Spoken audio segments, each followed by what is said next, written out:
Good afternoon to all of you.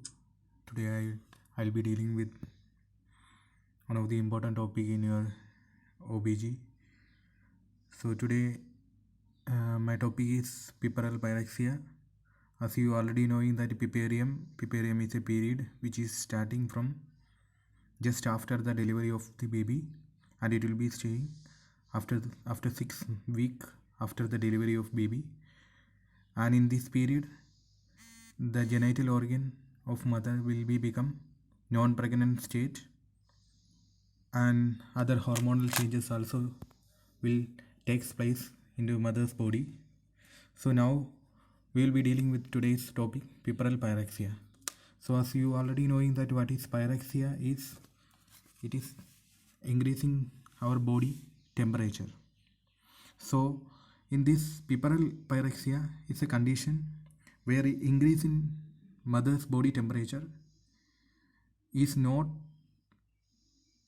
just after 24 hours just it is not after just after 24 hours after delivery, but after 24 hours of delivery, at any stages, the any rise in body temperature of mother can lead to a condition known as puerperal pyrexia. Now we will be seeing the definition of puerperal pyrexia: a rise in temperature reaching 100.4 degree Fahrenheit or 38 degree Celsius or more than that.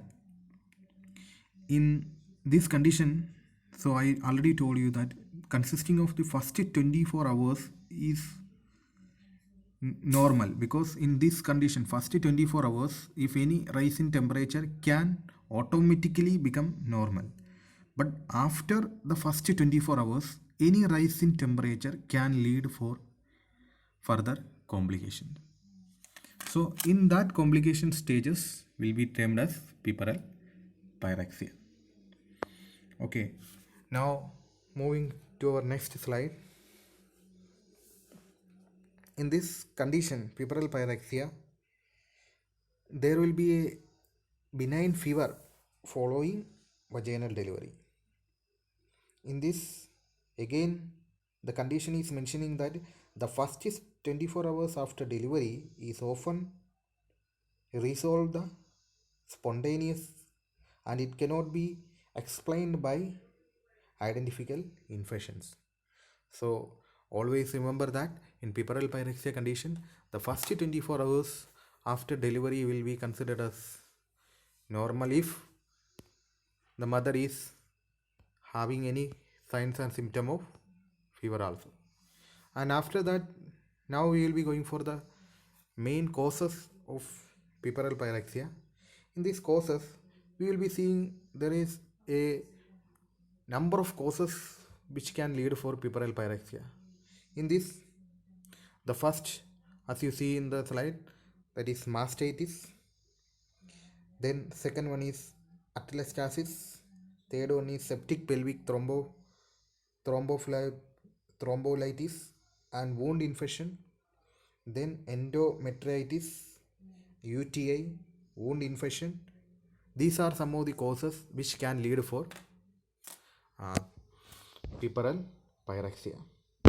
So now moving to our next condition, we will be studying detail about the each and every causes of puerperal pyrexia. The first causes is we will be taking atelectasis. As you know that atelectasis is the collapse of lungs. In this condition, there will be atelectasis will be formulated due to some variety of reasons.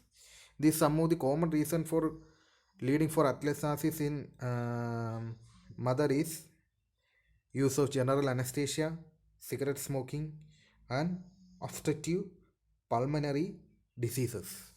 So these are the some of the condition which can lead for puerperal pyrexia. So moving to our next slide, as we already seen that UTI means urinary tract infection can be lead for puerperal pyrexia in mother.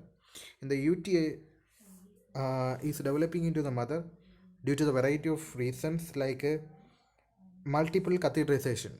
So when you are going for hospitals, you are seeing lot of patients after surgeries they are undergoing catheterization and all lot of other conditions. If the bedridden patients, lot of patients will be using the catheterization in the mother also, especially for complicated cases, cesarean sections. So in that kind of cases, sometime we want to use the catheterization procedure. So in the catheterization, sometime we are using the catheterization in the multiple occasions. So in the multiple occasion, catheterization can lead for any kind of infection into the genital areas. That can lead for urinary tract formulation of urinary tract infection. Then my next causes for UTI is multiple vaginal examination. As you already knowing that in the during the entire pregnancy period, the mother is undergone lot of vaginal examination procedures. So these kind of continuous examination, if any unhygienic practices, can lead for getting infection into the mother's uterus or any genital organs. Then um, untreated bacterium, untreated bacteriuria is also a causes of UTI. So now we will be going for our next slide, that is endometritis. Endometritis means, endometritis you already knowing that the uterus having in different layers. So endometrium is the inner layer of uterus. If any kind of infection into the endometrium layer of uterus, it can be termed as endometritis. So endometritis is causing due to emergency cesarean section. So you already knowing that cesarean section can lead for any kind of internal infection because it was a surgical procedure. So any kind of surgical procedure always having risky if we are not following any kind of aseptic practices and all. So it can be anytime, it can be become infectious in nature. Then prolonged membrane rupture. So any membrane rupture can lead for formation of endometritis. So you already seeing that there is complicated labor cases. Very rarely we are seeing in the hospitals. We will be seeing in forceps deliveries. So forceps delivery very rarely we are seeing in the hospitals, but in this hospital scenario, forceps delivery can lead for easily the rupture of membrane. Then prolonged labor. Prolonged labor, you already knowing that the labor process will be starting from the first stage to further it will be continuing from second stage, third stage and puerperium. So any prolongation in the duration of labor can lead for endometritis. Then multiple vaginal examination, as we already mentioning in the UTI also, the mother is undergone different vaginal examination. If any unhygienic practices of during the examination period can lead for infection even in the endometrium also, that can termed as endometritis. Okay, so then the next one is wound infection.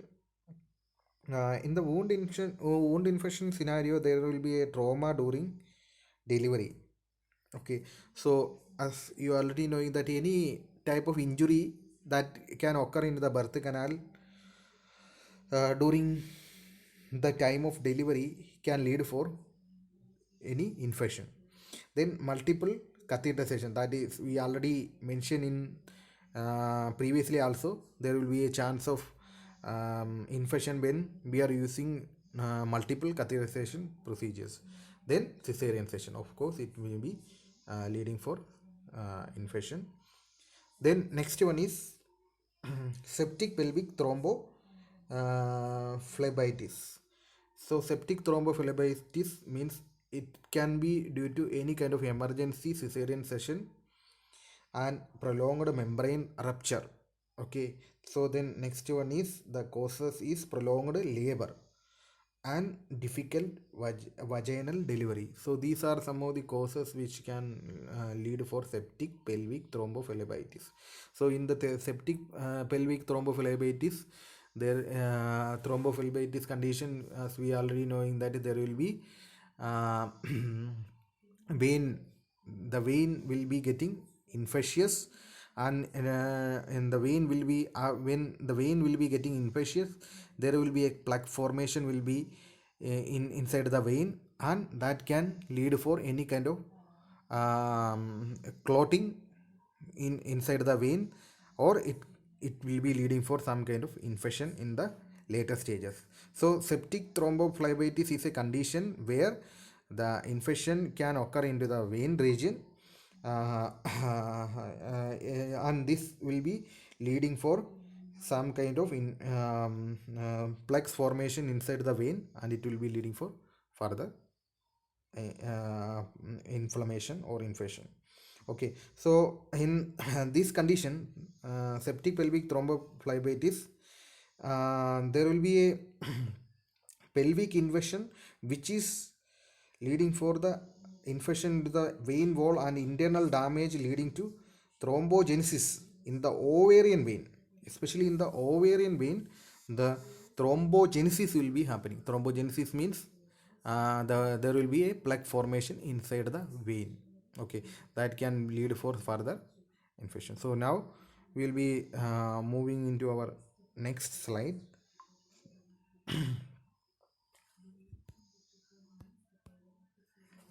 Mastitis. So mastitis, as you already knowing that mastitis means inflammation of breast, and this can due to the any kind of nipple trauma from breastfeeding. Okay, so you already knowing that there will be proper procedure we want to teach to the mother for breastfeeding mechanism. So if any improper mechanism of breastfeeding can lead for any kind of trauma or injury to the nipple, and that can lead for infection of breast. Okay, now we will be seeing some of the other causes of puerperal pyrexia. These are the some of the common causes now we are discussed already. That is mastitis, UTI, thromboceptic phlebitis, and any kind of wound infections. So these are the some of the causes we already seen, the most common causes of puerperal pyrexia. Now we will be discussing about some of the other causes of puerperal pyrexia. And in this first one is premature rupture of membrane. As you already knowing that the rupture of membrane will be a part of mechanism of labor, but the rupture of membrane also will starting on particular time period. If the rupture will be happening before the particular time period, it can be lead for any kind of infection and all. Then next one is retain product of conception.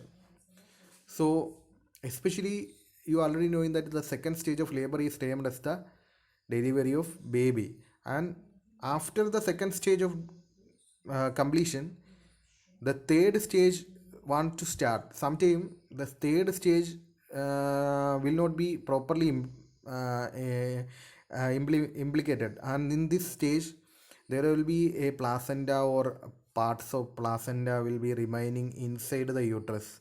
So this, if the product or the placenta or membrane, if any kind of these kind of product of conception will be remaining inside the uterus, it can be leading for infection. Then next one is hemorrhages, and next one is maternal conditions such as anemia, mother having any kind of nutritional problems during pregnancy. Then genital tract infection, any kind of genital tract infection which can be leading for puerperal pyrexia. Then next one is obesity and diabetics of mother, and use of fetal scalp electrode during labor. These are some of the other causes of puerperal pyrexia. And in this, moving on the next slide, we'll be seeing that the associated symptoms depends on the site and nature of infection. The most typical site of infection is genital tract endometritis, which affect the uterus, is most prominent of these infection. Endometritis is much more common if a small part of placenta has been retained in the uterus. So this point also we discussed earlier.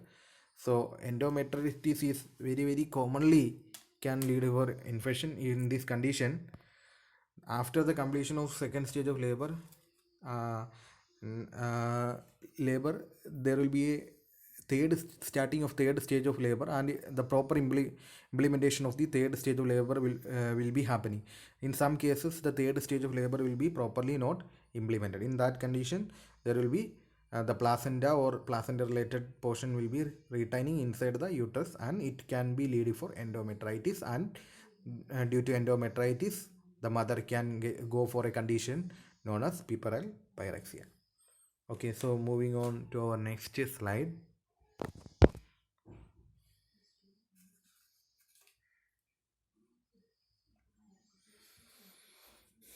Clinical findings and management. First, we will be taking the condition of atelectasis. In this atelectasis, the clinical findings are mild to moderate fever. So, mild to moderate fever will be seeing in this condition. Patient mother will be having to mild to moderate fever, and no changes or mild rises on chest auscultation. Mild rises on chest auscultation, and in this atelectasis, how to manage atelectasis means pulmonary exercise. We want to teach the pulmonary exercise to the mother, and ambulation procedure. Okay, moving on to our next slide. Urinary tract infection in the UTI. The clinical condition may be the mother will be experiencing high fever, malaise, then tenderness, then positive urine culture. So the management of UTA, we will be, as you already knowing that UTA, we will be administering antibiotics. Okay, moving on to our next slide. Endometritis. Endometritis, the mother will be experiencing moderate fever and uterine tenderness. And the management of endometritis, multiple agent of IV antibiotic to cover the polymicrobial organisms. So we should use in this condition. This condition also a severe infectious condition. So we have to be use the antibiotics, broad spectrum antibiotics. Okay, so moving on to our next slide, wound infection. In the infection, the clinical conditions are persistent speaking fever despite antibiotics, and wound erythema or flatulence, then wound drainages. These are some of the clinical conditions we will be seeing in wound infection. The management of wound infection, in this we have to be use antibiotic and open and drainage of wound and saline soak, then secondary closure. Then next, moving on to our next slide, septic pelvic thrombophlebitis. In this uh, septic pelvic thrombophlebitis, in this condition also persistent fever will be experiencing, and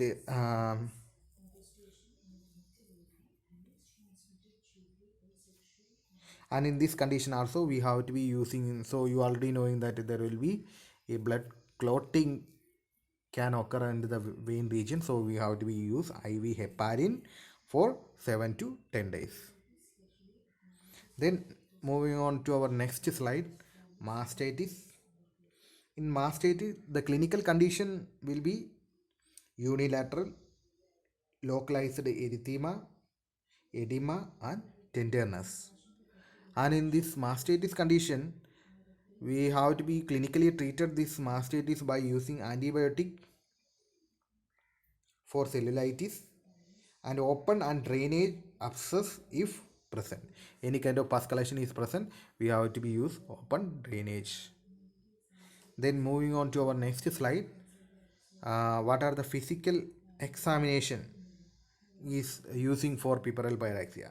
A pelvic examination is done and the sample is taken from the genital tract to identify the bacteria involved in the infection. Which bacteria is involved in the infection? We have to be first undergo any kind of pelvic infection, pelvic examination, and we have to be collect the sample for identifying the bacteria which is involved for the infection.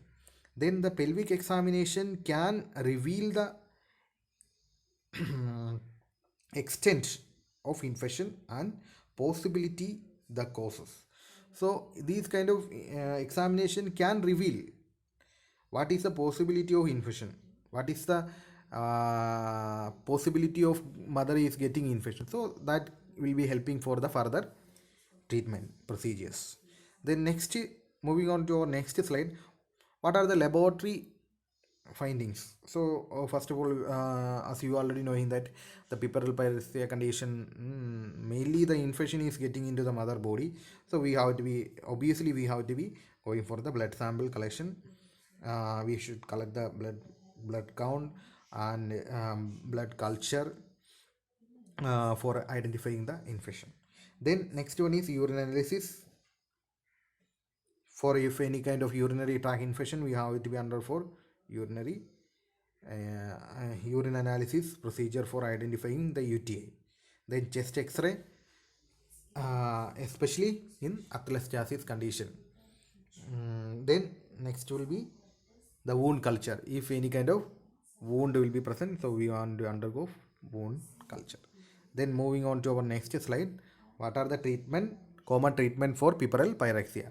The treatment of puerperal infection usually begin with IV infusion of broad spectrum antibiotics. So as you already knowing that this will be basically from infectious causes, we have to be going for the treatment. First, our treatment of choice will be the broad spectrum antibiotic in order to prevent the infectious procedure. So it will be continued for this uses of antibiotic will be continued for 48 hours after fever is resolved. So just fever is resolved, we cannot stop the antibiotic. We should continue this antibiotic application for next 48 hours after the fever is resolved. Then supportive care, symptomatic treatment, surgery may be necessary to remove any remaining product. So as you already knowing that we already discussed, endometritis basically occurring due to any kind of chances of placenta or placenta related parts will be remaining inside the uterus. Is that kind of condition, we have no other option. We want to undergo the surgical procedure in order to remove the remaining product of conception inside the uterus. So then only we can handle the situation. Then in the presence of thrombophlebitis, heparin therapy. So thrombophlebitis, as you already knowing that it can be lead for blood clotting. It in the blood clotting condition, we have to be used for heparin therapy because heparin is an anticoagulant medicine. So in order to prevent the blood clotting. Then moving on to our last topic, that is the prevention of puerperal pyrexia. So in this prevention, avoid the risk factors. So there will be a lot of risk factors which will be causing for puerperal pyrexia. So as you already knowing that this, first of all, aseptic practices, we have to be using we have to be reduce the chances of getting infection into the mother's body. So that was very important things. So in order to prevent these kind of complications, and obviously the second one is the nutritional status of mother, and during the pregnancy period, any unhygienic practices of mother, or any bad habits like cigarette smoking or other bad habit, alcoholism or cigarette smoking, that kind of bad habit can become a risk factor during any stages of labor. So these kind of risk factor maximum we have to be avoided during the pregnancy period. That will be helpful for preventing these kind of puerperal pyrexia like diseases. Then next preventive point is keep the episiotomy site clean. So this is also very important one. In we have seen that a lot of time this episiotomy site will be unclean. So only we will be exposure to this episiotomy site during the procedures of when we are conducting the vaginal examination or any other procedure. Also we should strictly undergo the proper procedure ways, especially before starting the procedure we have to be properly hand washing, and after completing the procedure also we should do hand washing, and we have to be properly wear the gloves if any procedure is needed. So these kind of all the practices can helpful for preventing the chances of getting infection. Then careful attention to antiseptic procedures during childbirth. So we already mentioning that we have to be practicing proper aseptic techniques during the childbirth stages or any cesarean session also. So these kind of things can reduce the chances of getting infection. So this is only for today's class.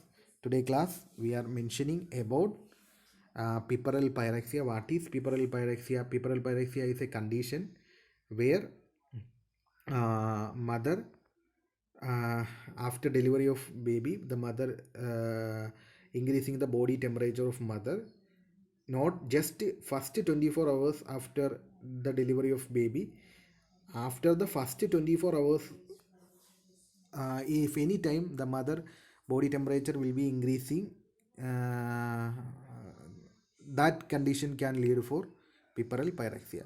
Now we are seeing about a lot of causes we are studied already.